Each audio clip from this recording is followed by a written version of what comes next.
Students, thinking is something which is a continuous process. Thought making or thinking or thoughts,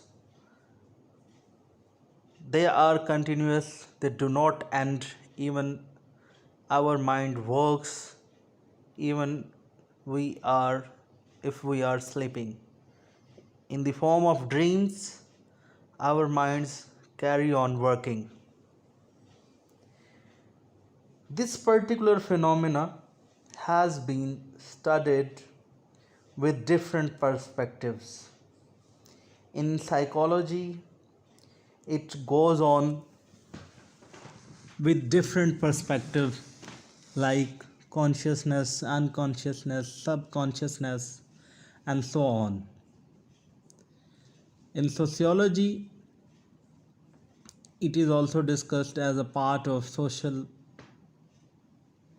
socialization and social grooming.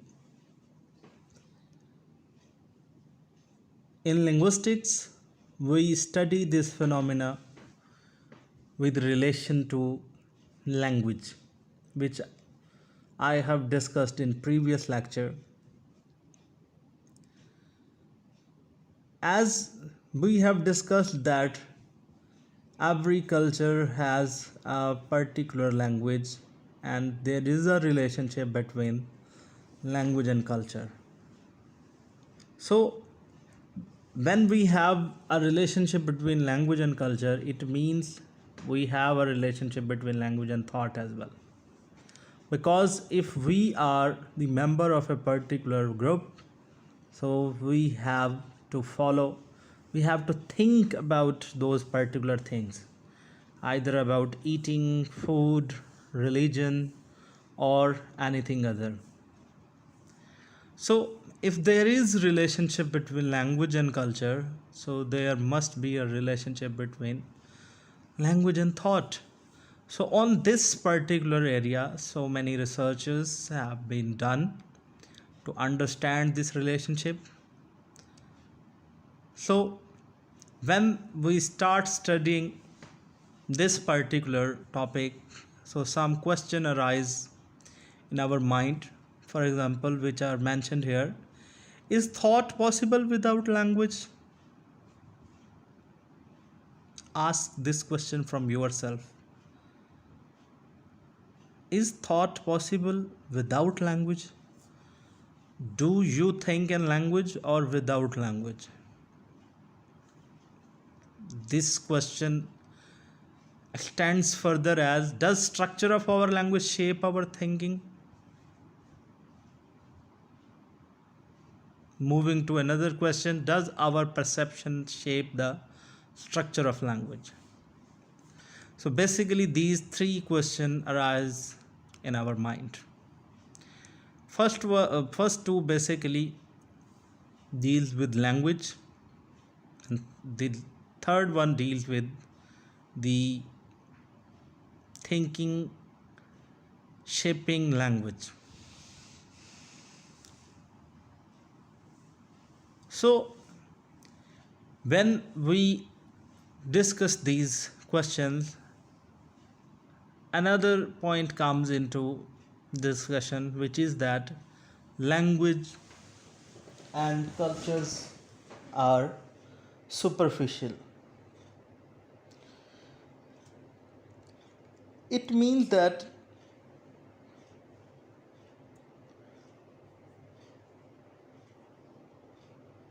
language and cultures are interrelated, they are deep.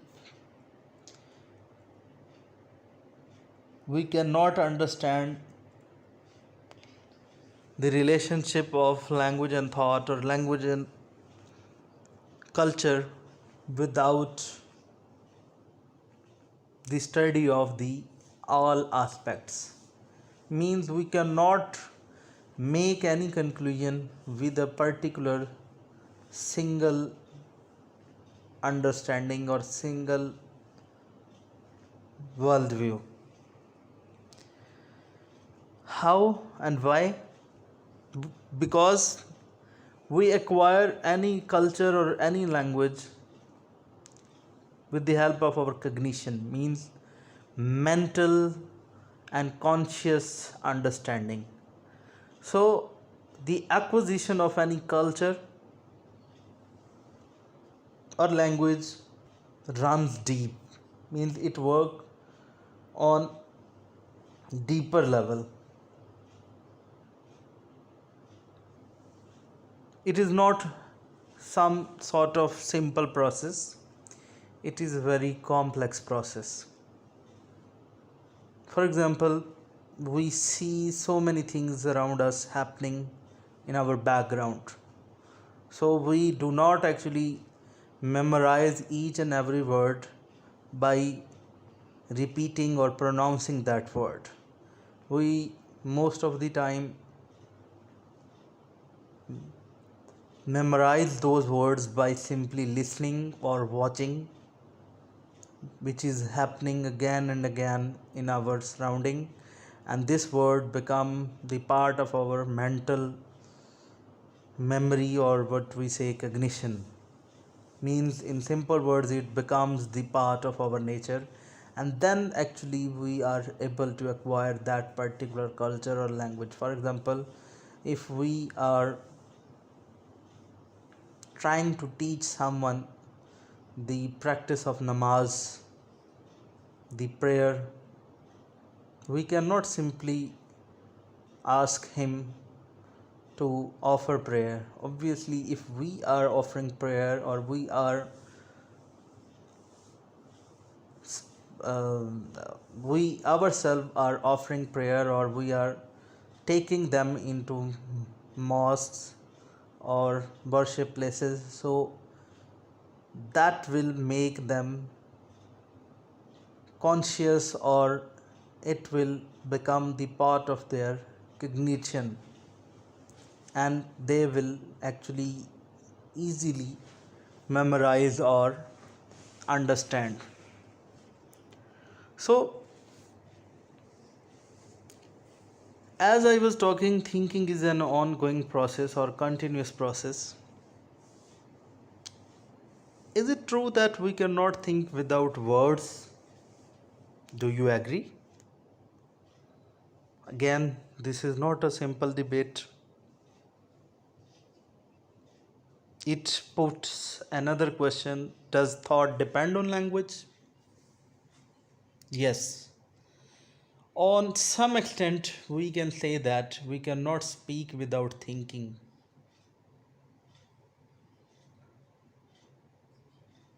Because we have to use a word correctly before we fully understand the concept. We express ourselves in paralinguistic ways with the help of gestures and expressions. For example, if you have to say greetings to someone, if I say you to greet someone who is coming just in this room, so what you will do? All of the sudden, some words come into your mind. In our tradition, we have to say Assalamu alaikum, we have to shake hand. So now you are thinking that what is the relation of greeting? Just think about Hindus, what they do. They do not use this word.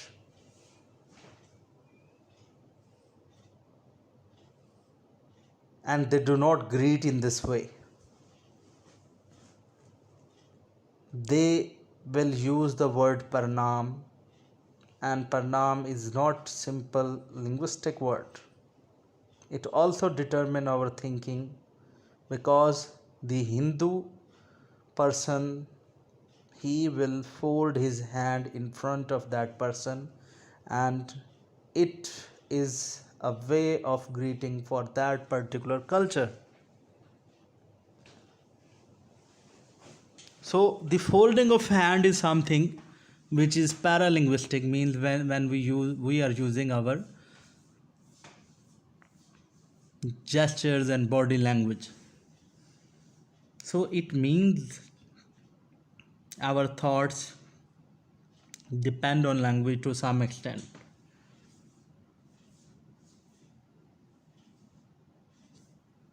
The another point which is very important here is, does really language determine our thought? So many psychologists, they believe that language dictates the way we think, which I was discussing in last slide. And even they say that language not only determine our ideas, but it actually determine our way of thinking as well.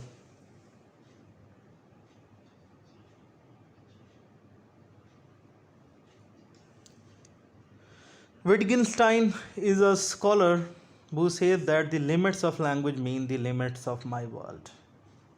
For example, if I say a particular word, I have the limitation of word as well. For example, in our culture, we use word Allah about the master of this universe. So when we try to see the world, we will see the world with the lens of Allah. Allah is the master of 7 skies, 7 earths, and so on, which are the references given in our religious books. But what about Hindus, Christians, Jews? Do they think like us? Do they have the same words for us? Like Hindus or even Greek, they worship idols. They have so many gods. They have a god of sky, they have a god of wine, they have a god of power. So they do not use such words, or they do not think in that way in which we think. If they have raining outside, they won't think like us. It has been mentioned in many books, dramas, and novels that they refer to that particular god. I am talking about Greeks and Hindus, the people who have different gods for each thing and phenomena of this world. So, how they do actually? How they learn? They learn through language, they think through language. But we do not. But it doesn't mean they are wrong or we are wrong. Here we are actually trying to discuss the differences between cultures and the relationship of culture and language and thought. So, as I am repeating again and again, we have different culture, so we have different language, and that particular language and culture and thought, they have a relationship. On this relationship, so many people have tried to conduct research. Whorf is one of those. According to him, we can cut nature up, organize into concepts, like a particular person or a particular community have a particular nature. So we can divide that into concepts.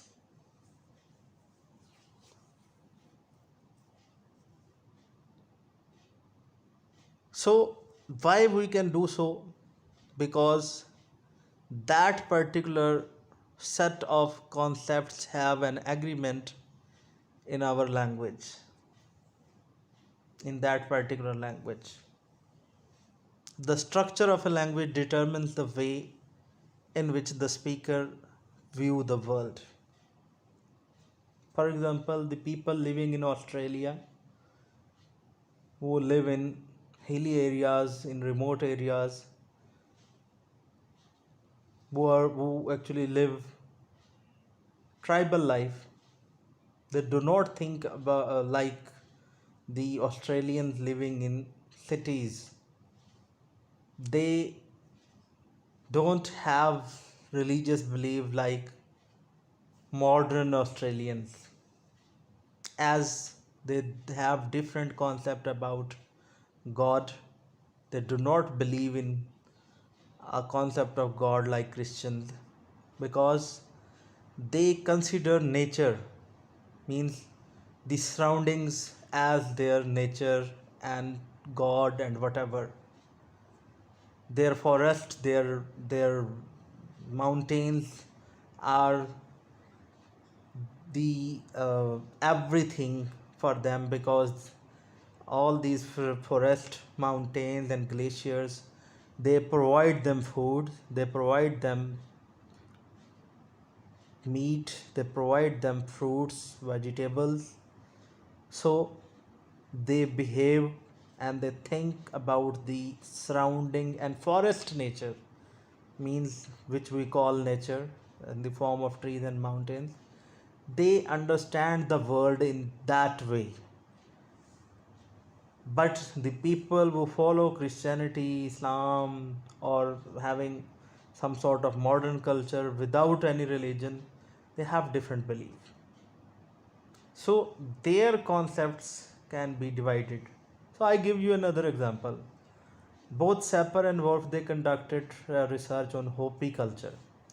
Hopi people, they live in Arizona in America. They also live a tribal life.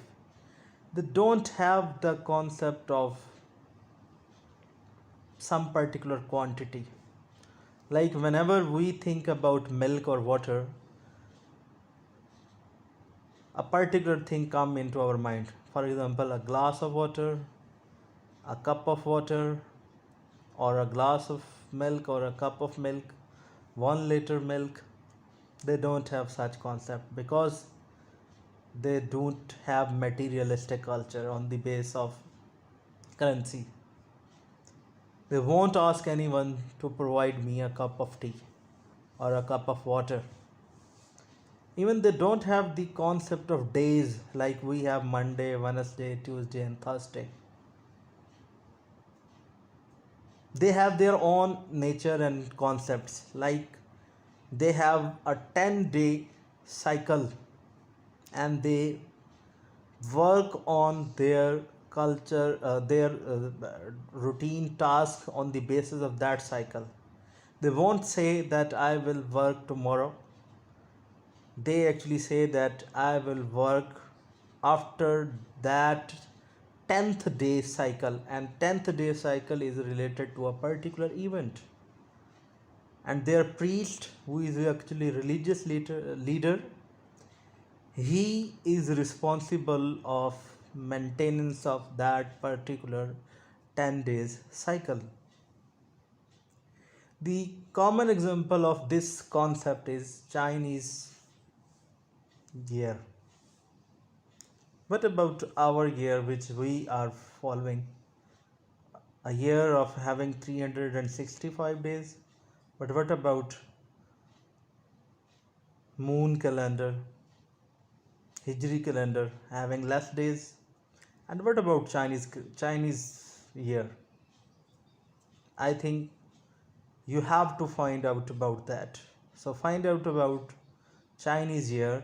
Chinese year even have more days than our common English calendar or Georgian calendar. Even it have years in a year. It is a cycle of years based on a particular animal. It it is not something silly actually. It has a unique cultural concept based on Chinese tradition, and it has a mutual understanding among Chinese people. And even the every year in a particular Chinese year, having a particular name of an animal have another understanding about that particular year. You can simply find out or search about that about Chinese year from internet, and it will be an interesting information for you.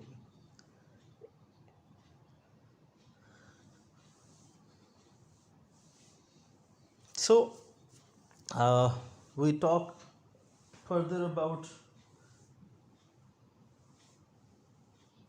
Sapir-Whorf hypothesis.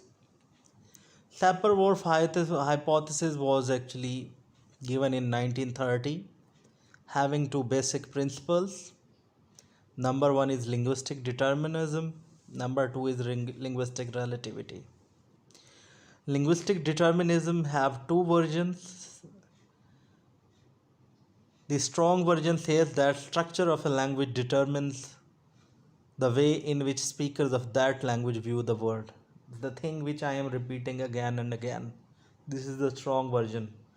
Like we use word Allah, Bhagwan, Ishwar, and whatever, whosoever use, he actually sees the world with this view. And weaker version, it says that language does not determine the worldview, but it influences, means it actually focuses on the some influence of language. And the second principle, it says that different languages represent different ways of thinking. This principle has also received so many discussion and appraisal.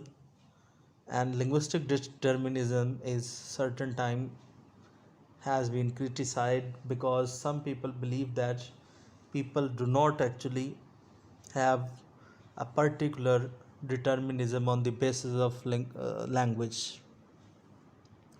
So Sapir-Whorf hypothesis, basically it was given by Sapir and Whorf.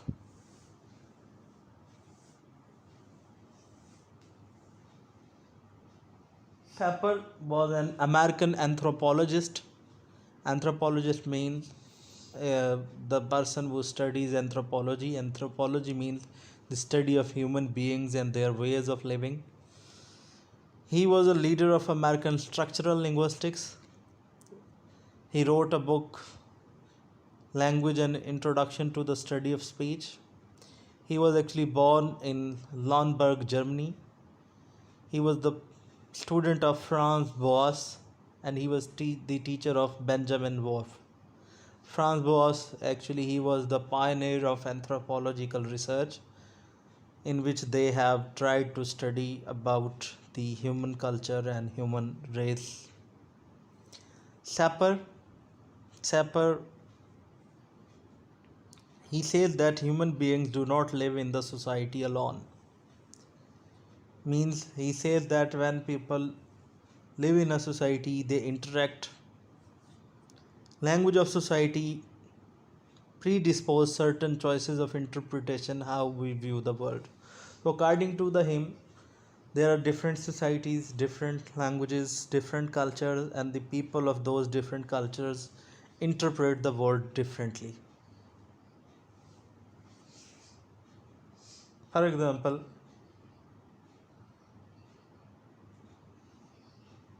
how do you think about roof? Roof.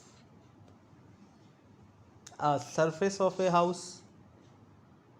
Yes, for the people living in Punjab, it is something, a straight or empty surface where they have put some sort of old items or bricks. But what about the people living in northern areas?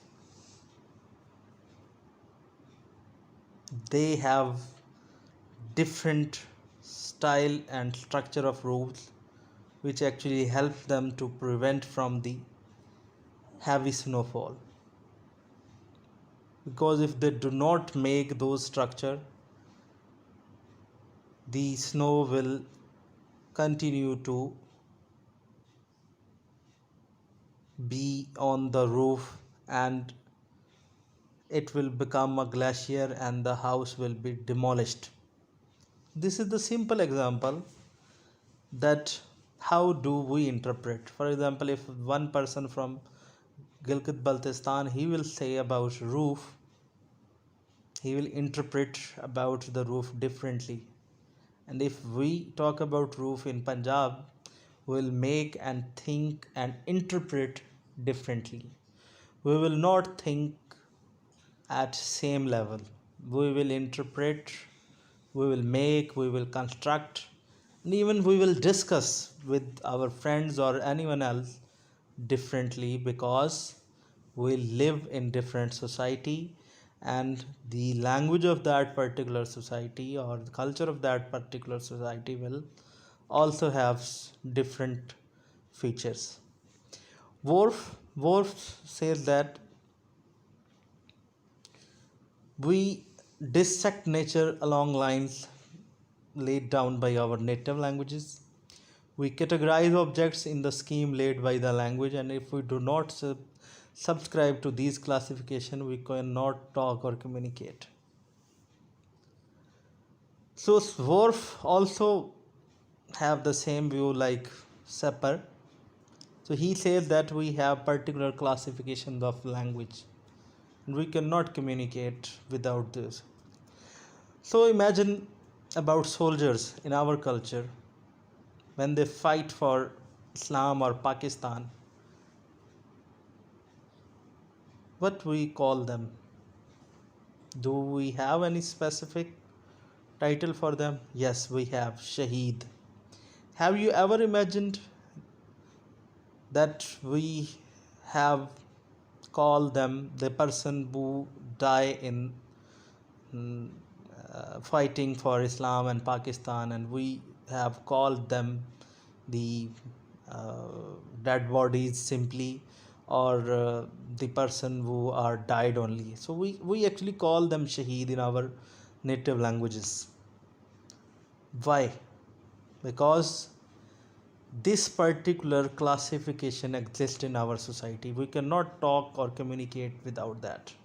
Whenever we talk about Shaheed, a person related to army or police comes into our mind.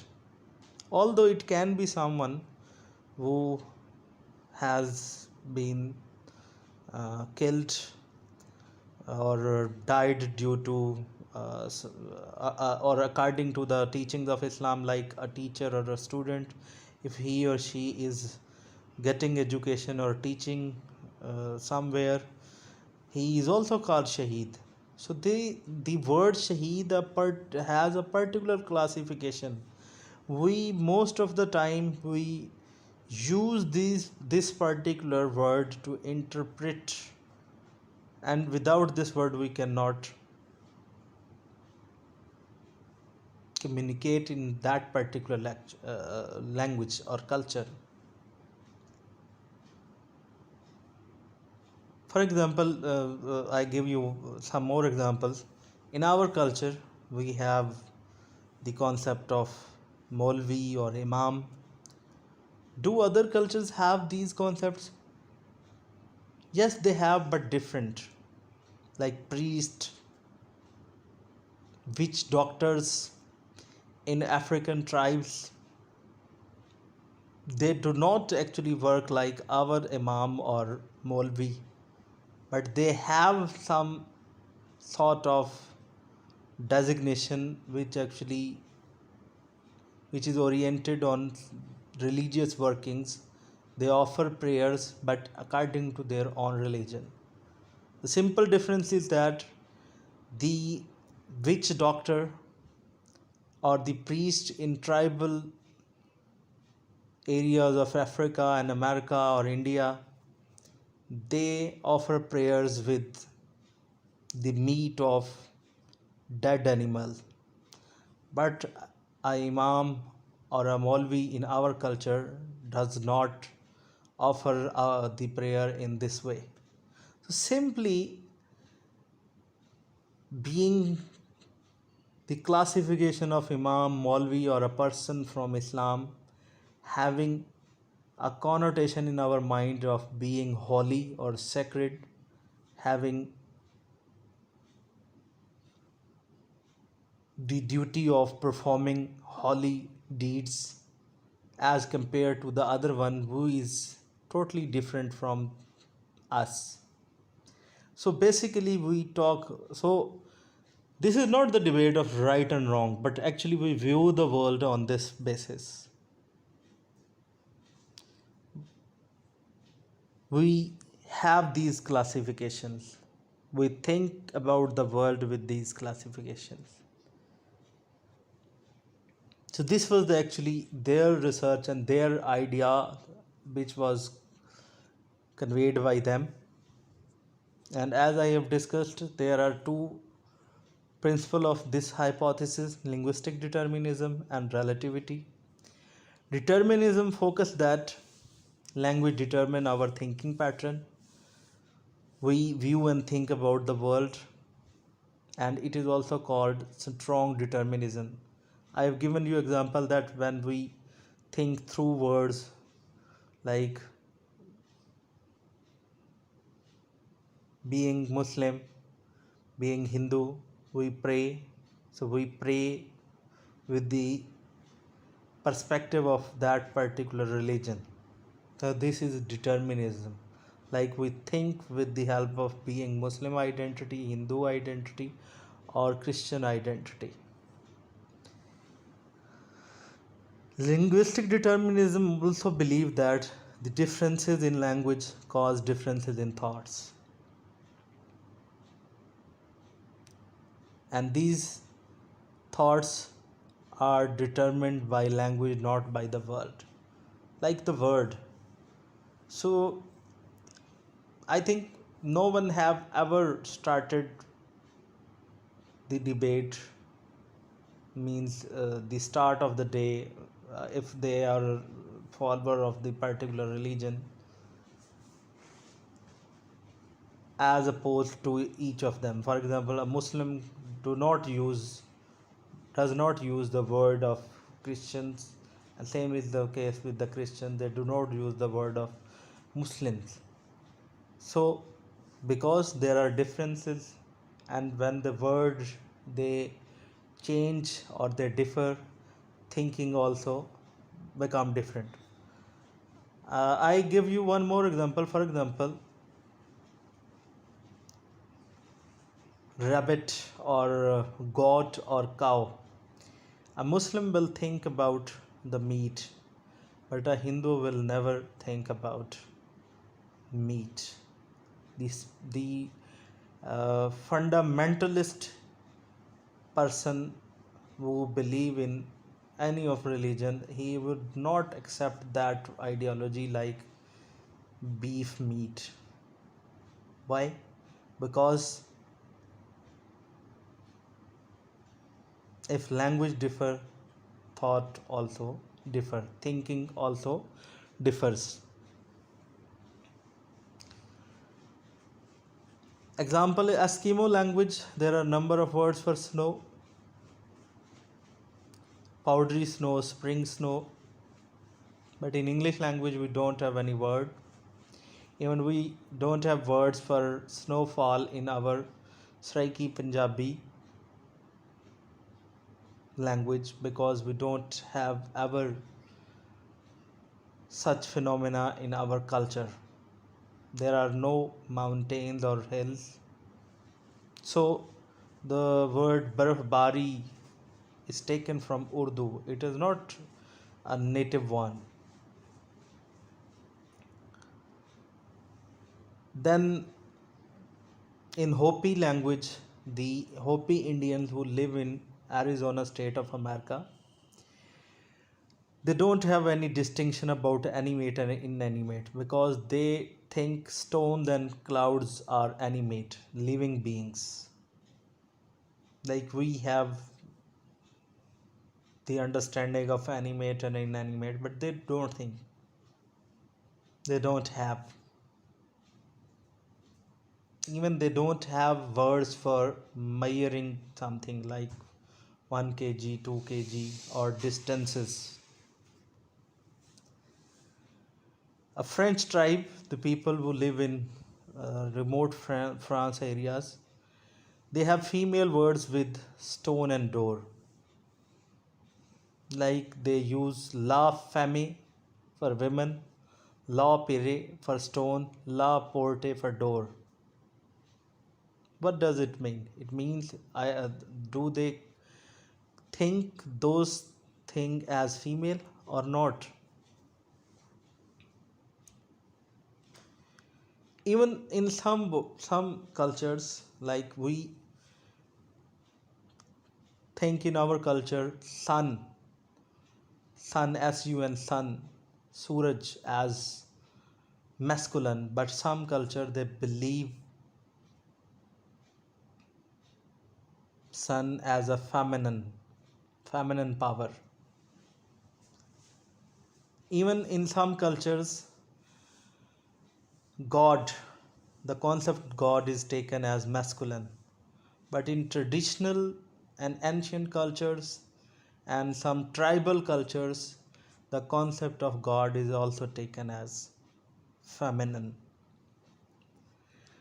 In linguistic relativity, we have less similar the languages about the conceptualization of the world. It tells us that different languages of the world view the world differently. But it tells us that language influences thinking. They believe that viewpoints vary from language to language. It also believes that humans are at the mercy of that particular language.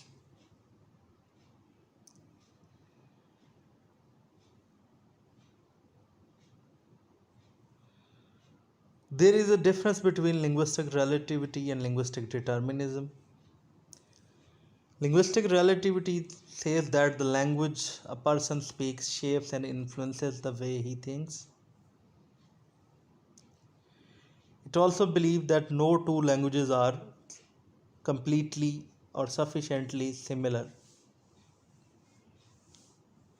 They do not represent the ideas of each other culture in same manner. On the other hand, linguistic determinism is an idea. It believes that the things a person thinks are fully determined by the language that they speak.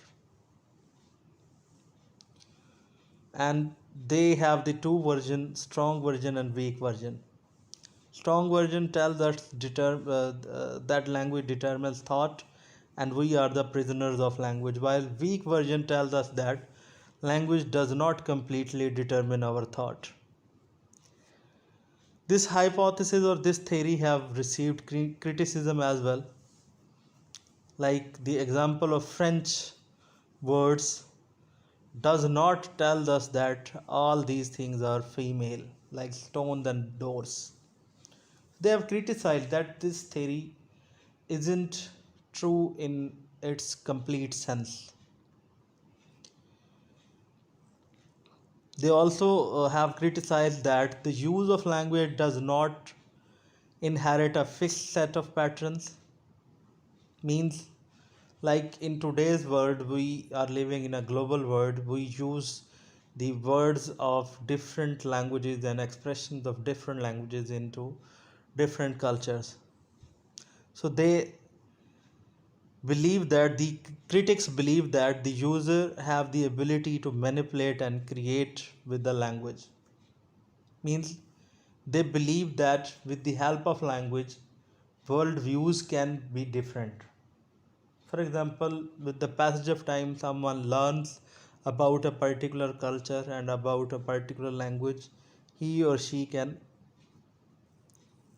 learn to think differently as well. The critics also say that the thinking and perception cannot be totally determined, because if thinking and perception are totally determined language, then the concept of language change is impossible. Basically, language change is sociolinguistic phenomena. So a language actually evolves with the passage of time. Like glass and jug, they are not the words of Urdu language. We have taken it from English language, and Urdu language actually borrowed these words. This is actually language change through borrowing. So the critics of Sapir-Whorf hypothesis, they believe that if it is true that a particular culture or language determines the thought, then language change is impossible. There would be no language change at all. But languages is all around the world. The languages all around the world take words from the other cultures and other language, and they do have meanings and understandings, and the speakers of that particular languages, they also understand.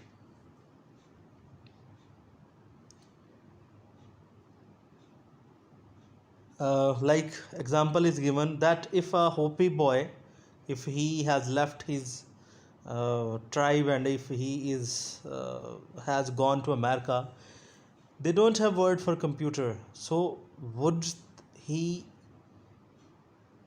face difficulty? No. Obviously, if he is living that particular culture of America, modern America, like he is living in New York City, he will learn about computer, he will learn about mobile, he will learn about technology. If we believe in that theory of Sapir and Whorf, that language, that thought is always determined by language, like Hopi language have no word, so it means he won't learn about computer or anything which is new. Same is the case with the example of snow. The critics of this theory believe that if people do not know about the different words of snow, so we cannot say that they do not understand about the difference in snow. Like if they are visiting the hilly areas and they found snow, they will understand about the fresh snow, they will understand about the glaciers, they will understand about the other types of snow which are actually available or found in hilly areas. So it is not a complete truth that the people having no knowledge about the words, they do not understand the type or the uh, things related to snow, like glaciers, rivers. So that was all about Sapir-Whorf hypothesis. Dear students, in this lecture we have tried to understand the relationship between language and thought, the theory given by Sapir and Whorf, the principles of this theory, linguistic determinism and linguistic relativity, and we have also discussed about the criticism.